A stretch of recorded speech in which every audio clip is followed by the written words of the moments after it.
Ladies and gentlemen, good afternoon.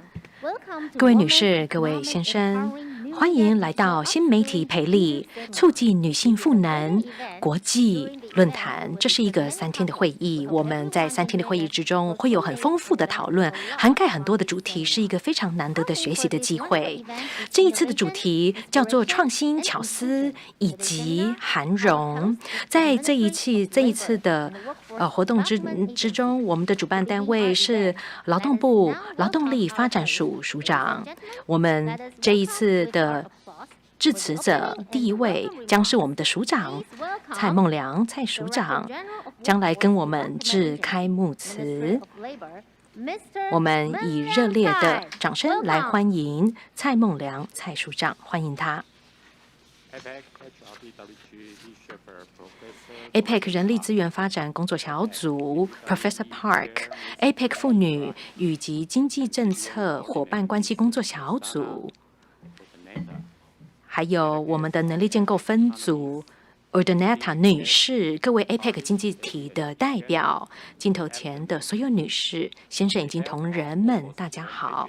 这一次仅代表劳动力的发展署，我想要向来自于业界各界妇女团体以及各界的代表，欢迎大家参与创新、巧思、涵容新媒体培力促进女性赋能国际论坛。此外，我也非常的欢迎我们这一次的各个的主讲者，因应数位科技带动环境的转变，确保培训内容合乎劳动力的市场需求，同时也能够来符合个人的需求，已经成为了人力资源发展领域的首要目标。此外，建构平等的、多元与包容的精神，广纳来自不同背景、观点与经验的人才，已经成为产业迈向永续、韧性以及卓越的起点。劳动力发展署基于促进就业、链接国际的使命感，自2019年推动 WEDU 计划，新媒体培力促进女性赋能的计划，希望能够利用新媒体跟数位经济的定位跟需求，来去理解未来的趋势。我们知道未来趋势虽然愈加模糊、复杂，而且难以预测，然而对于富有想象力、创新而大胆的行销人才而言，机会已经出现。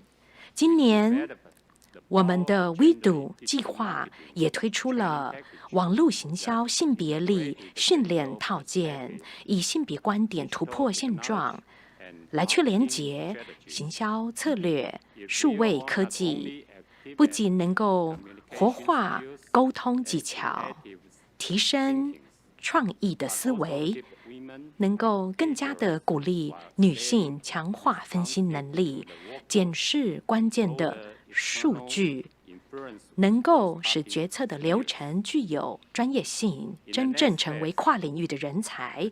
在下一个阶段，我们期许这样一个网络行销性别力训练套件能够发挥更强大的效用，提供质量兼具的能力建构训练，能够来成为提携人才、发挥软实力，同时也能够增强凝聚力的一个实用指引。各位在座的女性以及微中小型企业的代表，还有其他的业界的代表，都有非常多尚待开发的潜能，大家也都是这一个领域的领头羊的角色。那么我们也能够受惠于数位创新，大家一同努力来提高生产力与包容性。最后再次感谢所有与会代表跟先进出席本次的会议，相信在各位的支持下，WEDU计划能够持续发挥效果，能够造就人才，进而共创亚太地区的包容性、成长跟繁荣。预祝本次 Thank 活 you 动 so 圆满 much, 成 Director 功，谢 General 谢。 Tsai. Thank you.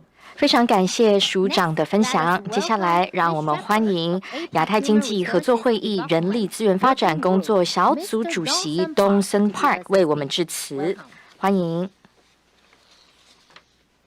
Honorable guests, 各位贵宾、 delegates from APEC members, ladies and gentlemen. It is my great pleasure to deliver the opening remark of this important seminar. I am very grateful for this opportunity to discuss this forum's theme, Innovation, Inspiration, and Inclusion in APEC, particularly on women's economic empowering through new media digital upskilling. APEC acknowledges the importance of gender equality and has made significant progress since its inception. For instance, the APEC Economic Policy Report, or AEPR 2020, addresses the issue of the role of structural reform in gender empowerment. The AEPR 2020 states, empowering women to participate fully in economic undertakings is essential for creating strong economies and inclusive societies. Thus, APEC member economies are encouraged to set policies and practices which can help women to have equal opportunities. The La Serena Roadmap for Women and Inclusive Growth 2019 to 2030 also emphasizes the greater integration and empowerment of women in areas such as access to education, family income and assets, employment, credit, financial services, leadership positions, affordable childcare services, and prevention of violence against women. I'm confident that today's seminar will promote women's capacity building in new media, marketing sectors. Furthermore, today's seminar will be the start line to realize women's socio-economic inclusion in APEC, where digital skills are most needed. With these backgrounds, I deeply appreciate Chinese Taipei for hosting this seminar. I also express my deep appreciation for APEC Secretariat for funding the project with the help APEC Support Fund, Women and Economy Subfund. Last but not least, I'd like to deliver my heartfelt appreciation to everyone for attending this important seminar. Thank you very much for your time and contribution. I wish you all a great success. Thank you so much, Professor Dongson Park. Thank you. Ladies and gentlemen, now let us welcome Chair of APAC Policy, Partnership of Women in the Economy, Ms. Renee Graham, to address us. Welcome. Tēnā koutou katoa.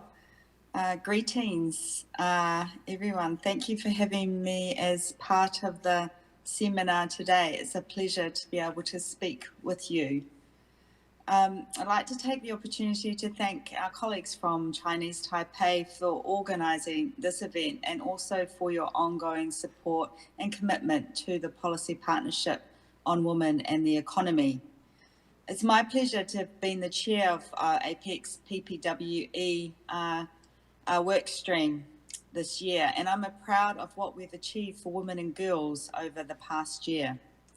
We know that economies stand to benefit substantially from gender equality and women's economic empowerment, including through greater productivity, increased incomes, and other positive development outcomes. By enabling women to fully participate in and benefit from all areas of economic growth, we all stand to gain. That is why one of New Zealand's key priorities for APEC in 2021 has been to increase inclusion and sustainability for recovery, to enhance the participation of all groups and ensure their contributions are valued. The disproportionate impact COVID-19 on women and girls has set back our progress significantly. And this has reinforced the need for targeted efforts to build capacity, increase resilience, and address the barriers that women continue to face. Digital transformation provides new avenues for the economic empowerment of women and can contribute to greater gender equality, yet challenges remain around inclusive access to and use of these technologies. We need to collectively seize the opportunities before us in order to achieve greater gender equality in the labour market, boost economic growth, and build a more inclusive digital world. Indeed, no one group or economy can do this on its own. Achieving meaningful change for women requires effort from across the board, from all parts of the Aipac structure and region. Everyone can play a part in driving forward this change. Fittingly, at the first set of PPWE officials meetings in May this year, we focused on digital inclusion for women and girls. We had a number of presentations from Aipac members about how they are working to embed digital inclusion initiatives in their economies, and some great discussion on this topic. This was also one of the key themes from the high-level discussion at the Women in the Economy Ministerial Forum in September. It was heartening to see the commitment across Aipac region to enable support women to engage with and thrive in the digital economy and future work. It is clear that digital inclusion and ensuring that women have equal access to necessary capabilities and tools to achieve this is an important part of enabling women's empowerment and economic growth as we collectively recover from COVID-19 pandemic. And this will be a fantastic tool to add to this information. The Women in the Economy Forum culminated in adoption of an ambitious statement, which included a commitment to the full and accelerated implementation of the La Serena Roadmap for Women and Inclusive Growth that Dr. Park just spoke about. The statement further committed to promoting equal access to digital skills training, STEM, access to finance, and other business enabling technology. By promoting equal opportunities to safely and meaningfully access and use digital tools, as well as to lead and design technology and innovation, women and girls can play a leading role in the accelerated digitalization of our economies. To make progress in this space, though, it's essential to counter gender stereotypes and discrimination in education, training, and skills development. The roadmap will continue to anchor and guide the work of PPWE, and its implementation stands to contribute significantly to the Aipac region's economic and recovery. Going forward, we hope to see a strong focus on quality as well as increase in the range of activities progressed, including to support women's education, training, skills development, and access to leadership positions. Thank you again for inviting me to meet with you today, and I'd like to sincerely thank again our colleagues from Chinese Taipei for leading this initiative. Thank you.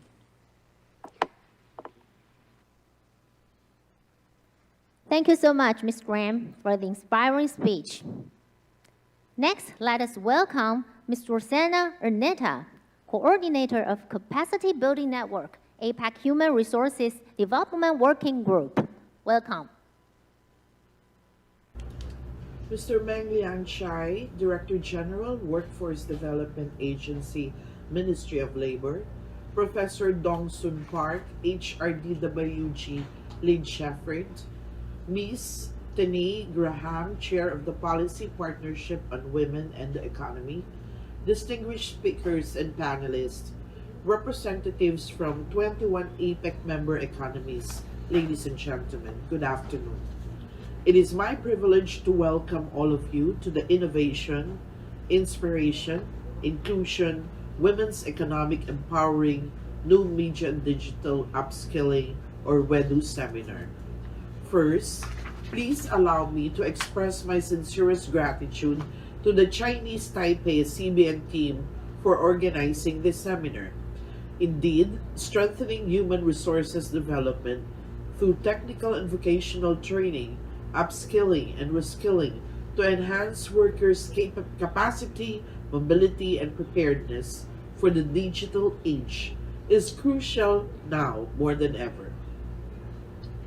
As our everyday life has become increasingly digital, we must realize that it is also important to integrate a gender perspective in digital marketing, as well as to promote gender-responsive skills development and training, to encourage the increased participation of women in the digital economy.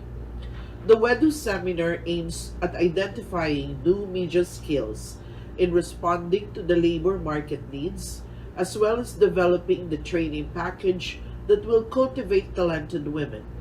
With attention paid to vulnerable populations, it further aims to help women realize their potential and explore a wider range of career pathways as we navigate through our new normal way of living. As CBN coordinator, I am very pleased to share that this seminar, in fact, probes on our Cbn Roadmap strategic directions. Together with the Aipac CBN member economies, we have created a specialized guideline or plan for a network to facilitate knowledge sharing, skills development, human resource management, and vocational training programs and services that contribute towards post-pandemic recovery and a more resilient and inclusive Asia-Pacific community. The Cbn Roadmap 2021 to 2025 has 4 strategic directions which will be the overarching themes of the network, namely, foster an environment for the cultivation of a new mindset towards capacity building, encourage economies to prioritize strengthening the digital capacity of their constituents through formal and informal means, undertake efforts to reskill and upskill workers in response to post-pandemic economic recovery, and restyle capacity building initiatives to take into consideration new or updated systems, processes, and procedures.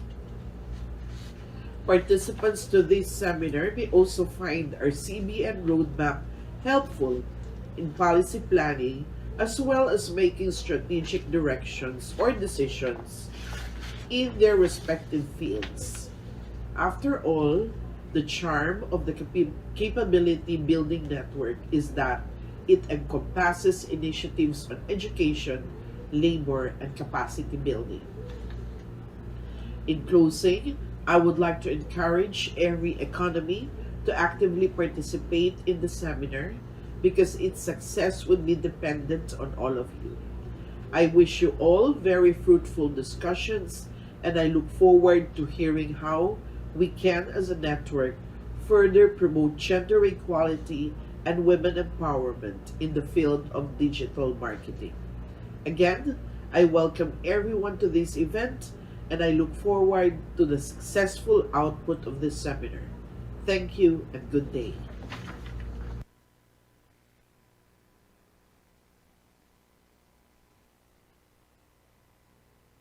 To introduce the background of the distinguished guests here with us today.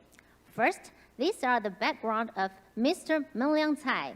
His current position is Director General of Workforce Development Agency, Ministry of Labor. His academic background includes on-the-job graduate program of Department of Public Administration and Policy, National Taipei University, and the graduate certificate program of Legal Systems for Civil Servants, Civil Service Education Center of National Chenji University, Bachelor Department of Mechanical Engineering, National Taipei Institute of Technology. His professional experience includes Deputy Director General of Workforce Development Agency, Ministry of Labor, Director of Central Training Center, Bureau of Employment and Vocational Training, Council of Labor Affairs. Director of Foreign Work Division, Bureau of Employment and Vocational Training, Council of Labor Affairs. Senior Specialist of Foreign Workers Division, Bureau of Employment and Vocational Training, Council of Labor Affairs, and also Section Chief of Foreign Workers Division, Bureau of Employment and Vocational Training, Council of Labor Affairs. And another speaker is Professor Dongson Park. Professor Dongson Park is the lead shepherd of the APAC Human Resources Development Working Group, the chairman of the Institute of APAC Collaborative Education, and also professor at Pusan National University, Republic of Korea. As a career diplomat, he served as ambassador of Republic of Korea to Finland and concurrently to Estonia, ambassador for International Economic Cooperation at the Ministry of Foreign Affairs and Trade, ambassador and deputy permanent representative to OECD and the Consul General at Chengdu, China.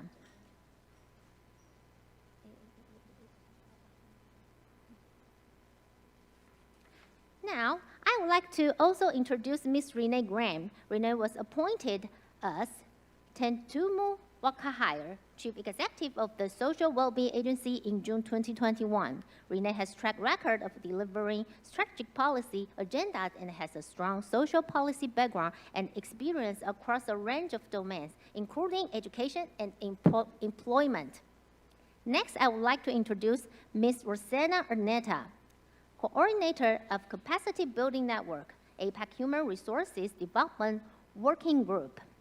Time cannot bind her exemplary career in the government, which continues to embody TESDA's pillar of excellence and service to the Filipino community. Her achievement and leadership are testament that hard work and professionalism can propel one's dream into reality. She currently holds the position of Deputy Director General for Policies and Planning with the rank of CESO2. Once again, thanks to all the distinguished guests. Ladies and gentlemen, now it's time for group photo. In order to commemorate this important moment, I would like to invite all the distinguished guests to take a group photo together. It's a great honor to have all the VIPs online and on-site here today. Please, ladies and gentlemen, let us have a wonderful photo for memory. Please look at the camera, say cheese, smile, big smile. And the second photo is thumbs up. 来，我们请举起大拇指。Say yes. Say yes to the seminar. Yeah, woman empowerment. Yes. Thank you so much. That was a wonderful group photo. And this is a wonderful moment for all of us. Please, everyone, thank you. And also, thanks to all our guests. Thank you so much. Ladies and gentlemen, this seminar will be carried out for providing a platform for APAC economists to share best practices, data, and experiences that will contribute to fostering capacity building on digital up and reskilling in the area of new media. And the project aims at identifying new media skills for responding to the labor market needs, as well as developing the training package that will help talented women with attention is paid to populations for realizing potential and exploring a wider range of career pathway. Ladies and gentlemen, it is time for Thematic Session 1, an overview of WEDU project. I would like to welcome the representative of Foundation for Women's Rights Promotion to speak for us. Welcome. Hello， 各位线上的朋友们，大家好，我是WEDU计划的成员 Francesca。